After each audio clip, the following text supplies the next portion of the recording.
Boa noite, meu nome é Israel Nascimento Oliveira. Eu vou estar apresentando aqui sobre sistemas supervisórios, ramo da automação industrial. Bom, nosso trabalho aqui tem como sumário objetivo, introdução, desenvolvimento e conclusão.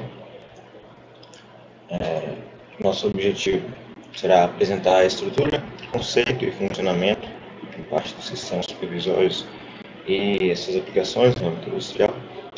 Tentar ser discreto, no caso, mas eu vou apresentar o básico, como acontece. Motivação. Bom, o ideal aqui, a ideia é compreender as aplicações do sistema supervisório e como a sua atuação revolucionou o meio industrial. Descrição do problema. A análise, supervisão e controle de dados inicialmente era algo complexo, manual, por vezes falho e ineficiente. Como assim? Antigamente, sem um sistema de controle, sem um sistema de análise, era necessário que um técnico ou um grupo de técnicos, um grupo de pessoas, fizesse a análise das variáveis de processo de maneira física e manual. Então, tinha que ir lá, medir, observar, fazer toda a análise e, caso fosse necessário, tomar uma atitude. Então, teria que ir lá e fazer a alteração manual daquela variável, seja desligar a caldeira, por exemplo, ou ligar um motor de exaustão, por exemplo. Para resolver esse problema, os sistemas supervisórios foram criados e até hoje eles são aplicados. A ideia é substituir esse trabalho manual por algo mais automático, por algo melhor na obtenção de dados. Desenvolvimento. Bom, o que são os sistemas supervisórios de fato?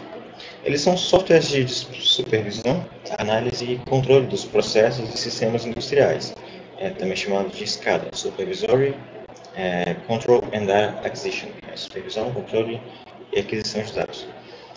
Como que ele funciona? Nós temos na fábrica os dispositivos de campo, que é o nível 1, é a parte mais baixa da pirâmide, é onde estão os motores, atuadores, os sensores também. Então, onde está acontecendo os processos que precisam acontecer. O cenário prático da coisa, por assim dizer. Está tudo acontecendo lá na fábrica. Então lá nós temos os processos acontecendo, tudo sendo realizado. Então, nós temos a implantação de sensores. Esses sensores transmitem as variáveis de maneira numérica, ou um valor que seja possível de ser analisado. Esses valores são enviados aos sistemas de controle de processos, por exemplo, CLP, que RT, IED, tudo isso. E as variáveis são tomadas, se necessário, são controladas por aqui também. E a partir disso, os dados são enviados para o sistema de supervisão, que é onde está a estação de trabalho, onde está o sistema de escada, né? É o sistema que faz de fato a análise dos processos. É aí que nós temos todo o sistema. Né? Então, a ideia é receber os dados, concentrar os dados em uma central e nessa central poder fazer supervisão, análise e, se necessário, controle do processo. Bom, qual é o objetivo? Monitorar, controlar e analisar as variáveis. Então, as variáveis são enviadas pelos sensores e podem ser manipuladas. Mais ou menos, a gente tem a central de operações, onde seria tudo, né, toda a estrutura que recebe os dados, tudo que precisa. A gente tem um sistema de comunicação, pode ser internet, por exemplo, alguma coisa do gênero. E a estação remota, que seriam os CLPs.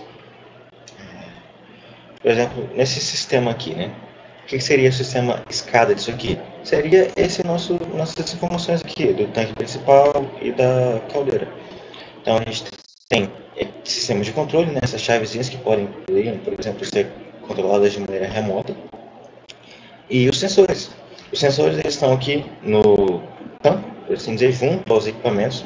E eles estão indicando, aqui, ó, quando eu ligo aqui a caldeira, aqui o sensor vai me indicar o fluxo e a temperatura no tanque principal e também vai me indicar a altura, o nível do tanque, né? Aqui na caldeira, ela vai me indicar a temperatura e o fluxo do líquido. Então, o sistema escada é isso. Eu vou poder analisar o que está acontecendo, analisar as variáveis do processo, temperatura, fluxo, no caso do tanque principal, o nível do tanque, e se necessário eu venho aqui e desligo o poder, ou venho aqui e interrompo o fluxo. Entendeu? Eu tenho controle do sistema de maneira remota. Então, nas estações remotas, como eu falei, a gente tem o CQP e a RTU. Isso aqui seria um RTU.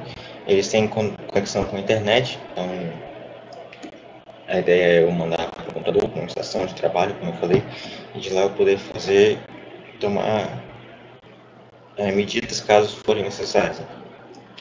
Então, aqui a gente tem módulo de entrada e módulo de saída. O CLP vai receber as informações e vai enviar, seja para os atuadores, no caso de uma ordem, ou seja para o sistema de supervisão. Okay? Eu vou falar aqui sobre alguns exemplos. Peguei 10 exemplos. A gente tem, por exemplo, esse aqui da Ellipse. Eu vi que a Ellipse tem alguns sistemas. Esse aqui é um deles, né? Mas ficou um pouquinho pixelado, mas dá para entender aqui. Aqui é feita a construção da planta. A gente tem aqui os tanques, tem os sensores, tem toda a malha do processo, né? De maneira que a gente consegue ter um overview do sistema, ou uma visão ampla, né, do que está acontecendo em todo o processo. A gente também tem aqui um exemplo da Factory Talk da Rockwell Automation. Tá aqui, ele vai mostrar o nível dos tanques, vai mostrar a temperatura. Por exemplo, está aqui a construçãozinha com um motorzinho, mostrando o que está acontecendo, né? Outro exemplo também da Siemens, aqui ó, a gente tem a construção de como é a planta. E tá aqui a pressão do tanque, tem a temperatura, tem aqui os tanques também sendo mostrados como seriam, né? Mostra aqui informação de RPM. Eu tenho controle sobre as variáveis. Eu posso influenciá-las. Assim, a modo automático, modo manual, para poder controlar de maneira manual, caso seja necessário, eu deixo automático. A ideia é essa. A ideia é eu ter o controle que eu preciso da planta de maneira externa, sem que um técnico seja enviado. Então, as vantagens do sistema SCADA são muitas. É um sistema que facilita muito, né? Seja pela facilidade de programação, custo reduzido, praticidade, agilidade na resolução dos problemas e na eficiência do controle em si. A eficiência do controle aumentou muito por meio do sistema SCADA, porque eu não tenho que enviar um técnico para fazer um trabalho manual. Eu tenho um controle de dados exato, eu consigo tomar uma atitude na maneira ideal, no tempo ideal. Então, a eficiência do processo aumenta com a redução de custos. Há maior agilidade e facilidade para conduzir os processos, maior fidelidade de dados também. Bom, é basicamente isso. O sistema SCADA é uma coisa muito útil. E é isso aí. Aqui são algumas referências de trabalho. E muito obrigado pela atenção.